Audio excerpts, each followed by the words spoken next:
اشر مجھے یہ بتائیے گا، عمران خان نے جو اعلان کیا 23 دسمبر کو اسمبلیاں تحلیل کرنے کا، اس حوالے سے آپ کیا کہنا چاہیں گے؟ یہ فائدہ مند ہوگا کہ نہیں؟ بالکل، اور جو پچھلے 8-9 مہینوں میں پاکستان کے ساتھ ہوا ہے، اس میں اسمبلیاں تحلیل کرنے کے علاوہ ہمارے پاس کوئی حل بھی نہیں تھا۔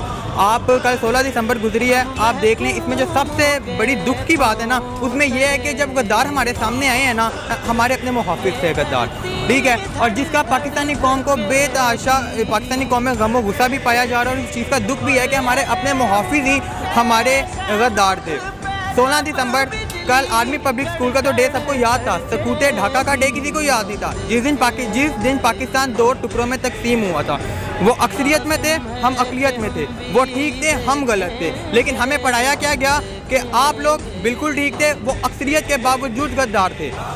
ایک پاکستان کی تاریخ میں پہلی دفعہ ایسا ہوا ہوگا کہ ایک اقلیت نے اکثریت کو غدار قرار دے دیا ہے۔ میرے خیال سے کہ بنگلہ دیش میں جو شیخ مجیب الرحمان صاحب تھے، جنہوں نے بنگلہ دیش بنایا تھا، وہ بالکل صحیح جگہ پہ تھے، اور وہاں پہ بھٹو نے پاکستان کے ساتھ غداری کی تھی، اور ہماری اسٹیبلشمنٹ نے ہمیں یہ بات آگے بتا دی کہ غدار بنگلہ دیش والے تھے، غدار وہ نہیں تھے، غدار ہمارے محافظ تھے۔ اقلیت کے باوجود اکثریت کا ساتھ نہیں دیا، یہ ہمارا سب سے بڑا جرم تھا، جرم کہہ لیں اس کو، یا پھر ہماری غلطی کہہ لیں، یہ سب سے بڑی ہماری غلطی تھی۔